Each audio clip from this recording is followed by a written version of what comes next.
I'm going to start part 2 of Harry Potter, that is Harry Potter and the Chamber of Secrets.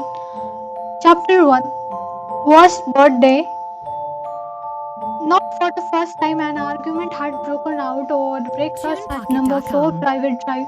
Mr. Vernon Dursley had been woken in the early hours of the morning by a loud hooting noise from his nephew Harry's room. Time this week, he roared across the table. If you can't control that owl, it will have to go. Harry tried it again to explain. He's bored, he said. She's used to flying around outside. If I could just let her out at night. Do I look stupid? Sneered Uncle Vernon, Downloaded a royalty-free bit of music fried from egg the dangling Cricket from Project. his bushy mustache. I know what'll happen if that owl let out. He exchanged dark look with his wife Britannia. Harry tried to argue back that his words were drowned by a long, loud belch from the Dursley's son Dudley. I want more backup. There is more in the frying pan, Swithin, said Aunt Britannia, turning misty eyes on her massive son. We must build up while we have got chance. I don't like the sound of that school food. TunePocket.com. Nonsense. Britannia, I never went hungry when I was at Smeltings, said Uncle Vernon heartily. Dudley gets enough, don't you, son? Dudley, who was so large his bottom dropped over either side of the kitchen chair, grinned at turned to Harry. Pass the frying pan. You have forgotten the magic word, said Harry, irritable. The effect of this simple sentence on the rest of the family was incredible. Dudley gasped and fell out his chair with a Downloaded crash royalty-free music from that Radio shook Media the whole Project. kitchen. Miss Dursley gave a small scream and clapped her hand to her mother. Mr. Dursley jumped to his feet when troubling in his temple. I meant please, said Harry quickly. I didn't mean what I have told you. Under his uncle spraying spit over the table about saying the ma word in our house.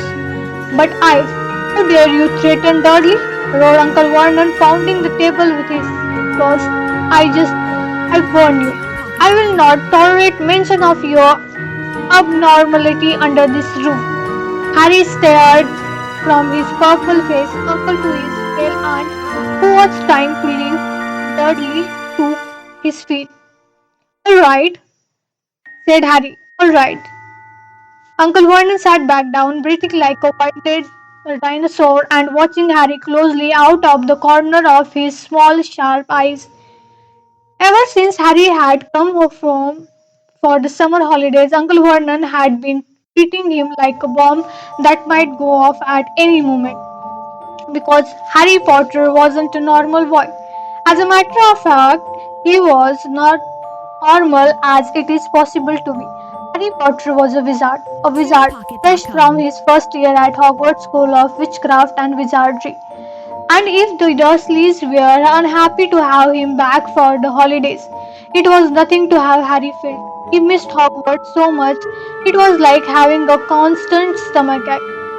He missed the castle, with its secret passageways and ghosts, his classes, though perhaps not Snape the potion master, the mail arriving by owl, Downloaded royalty-free eating music from banquet Radio in the Media great hall, Project. sleeping in his four-poster bed in the tower dormitory, visit the gamekeeper Hagrid in his cabin next to the forbidden forest in the ground, and especially Quidditch, the most popular sport in the Wizardian world. Six tall goals post for flying balls and 14 players on broomsticks. On Harry's pale book, his wand, robes, cauldron, and top of the line Nimbus 2000 broomstick TunePocket.com. had been locked in a cupboard under the stair by Uncle Vernon the instant Harry had come home. What did the Dursleys care if Harry lost his place on the house quiz team because he hadn't practiced all summer?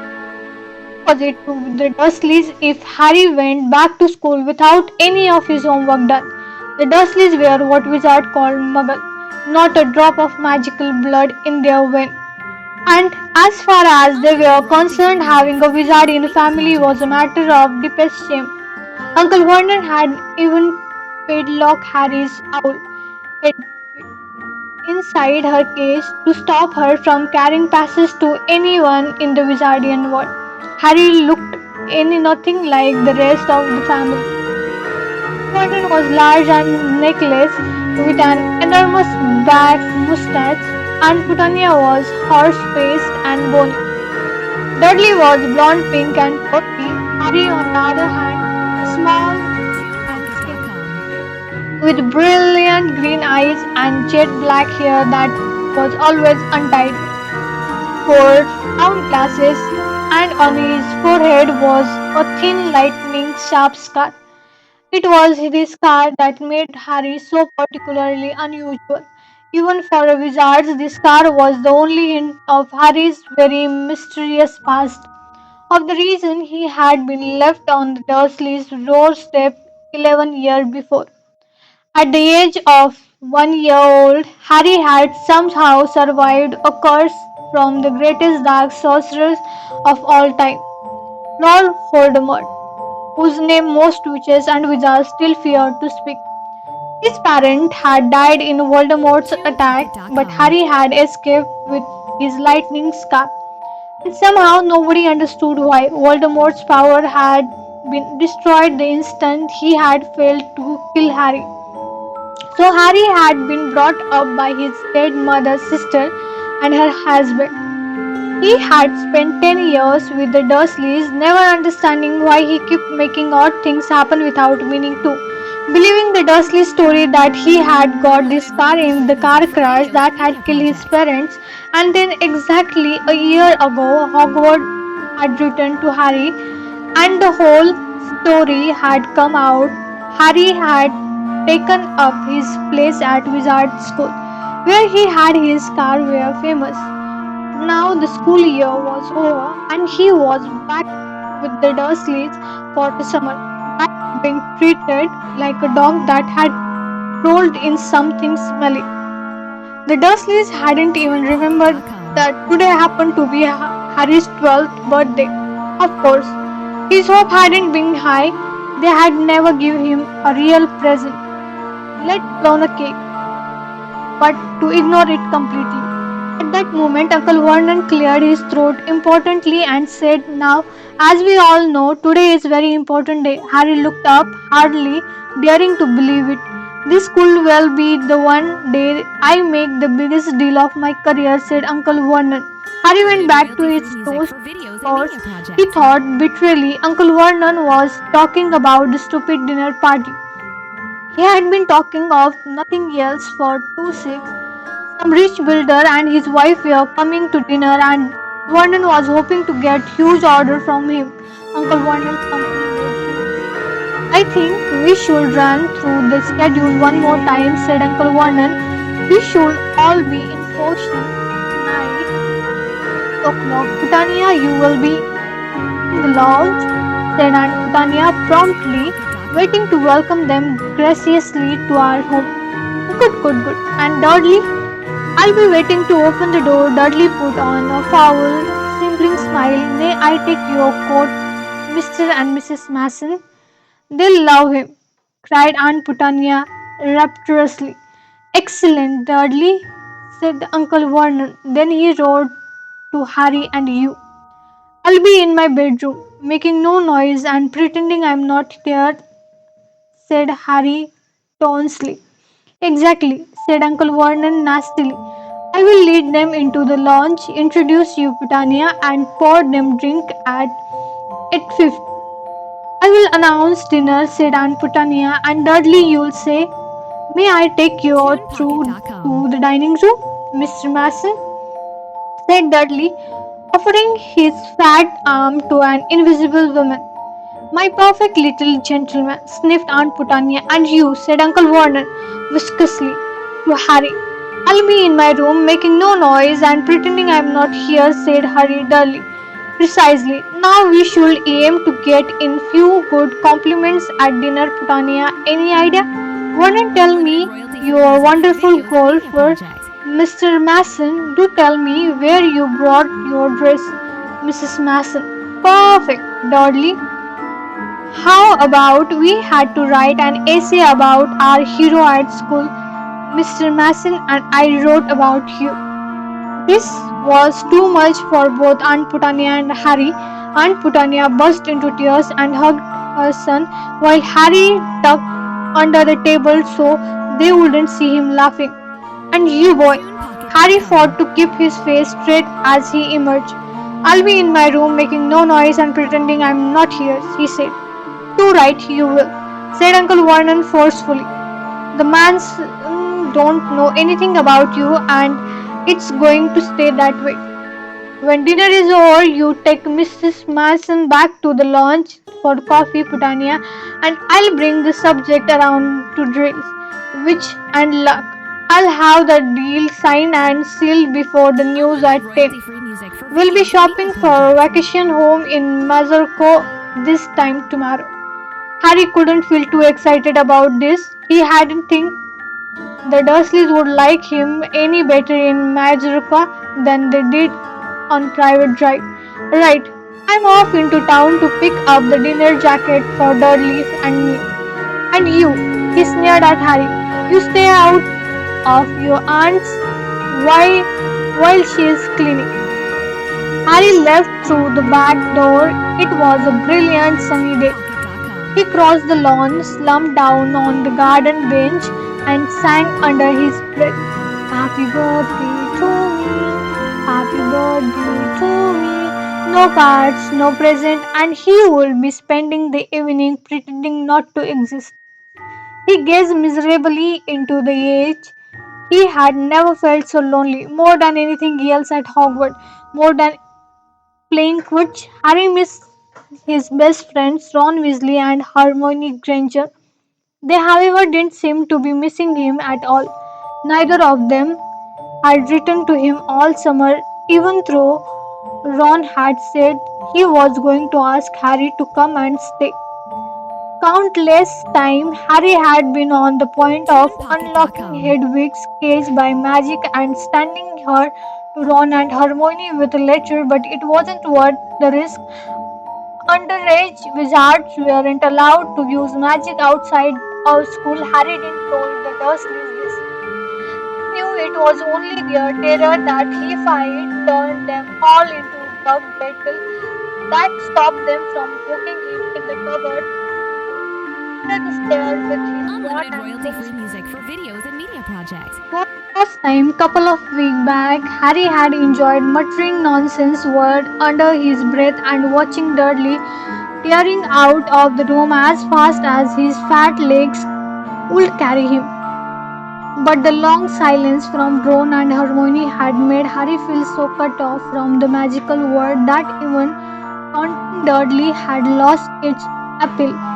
And now Ron and Hermione had forgotten his birthday. Wouldn't he give TunePocket.com. now for the message from Hogwarts, from any witch or wizards? He had almost be glad of a sight of his archie Dracomorphoid just to be sure it hadn't all been a dream. Not that his whole year at Hogwarts had been fun. At the very end of last term, Harry had come face to face with none other than Lord Voldemort himself. Voldemort might be ruined of his former Unlimited self, royalty-free but music he for was videos and still media terrifying, projects. still cunning, still determined to regain power.